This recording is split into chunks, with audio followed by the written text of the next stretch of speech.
Andrew, we're hearing that some of the draft communique is leaking. What do we know so far? That's right. Well, what we're hearing is quite interesting, is that the leaders are focusing on a condensed draft. Last year, the final communique was 32 pages. People are telling us that this year the draft may be 12 pages. Some have told us it may be as few as 6 pages.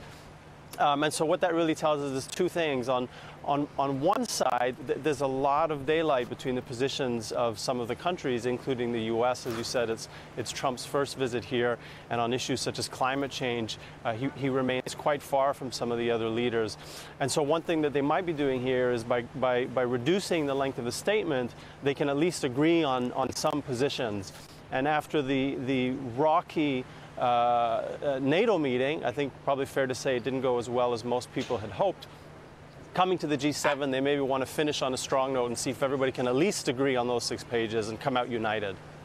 Where there's disagreement, Andrew, is Donald Trump's opinion of exports and how many cars Germany exports to the United States. As we know, it's been acknowledged he used these words very bad when it comes to flooding the US market with cars. As Matt Miller referred to it earlier, is this a storm in a teacup?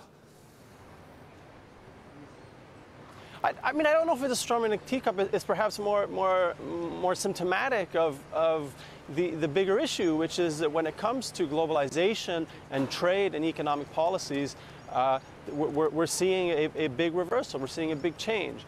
And the other 6 leaders are somewhat perplexed, and they're waiting for answers from the United States, and they're not getting them. And so this episode where we had Trump perhaps say that, you know, Germany was bad on this issue, and then somebody came out and walked it back, and then somebody came back and said, no, that's what he meant. All this confusion is really showing us that behind the scenes there is a wide division on this issue. And I think that's in part why we're going to see, you know, a more condensed statement this time. And the same applies to climate change, where we're all waiting to hear whether the U.S., what their position is on the Paris Accord. So, Andrew, will whole sections that used to be dealt with be left out, or will there be a one-liner sort of dismissive throwaway, oh, these are things that we'll work on in the future? I don't know. I mean, what we're hearing so far, for example, is that there will be some language on immigration. And in the waters behind me, we have migrants who died by the dozens in recent days. And so that's a position where at least they've come together on.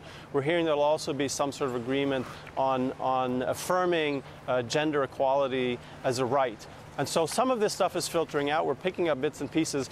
But on the big ones, in terms of economic policies, in terms of climate change, we haven't had any leaks. And it'll be interesting to see how much of that, if any, ends up in the final statement.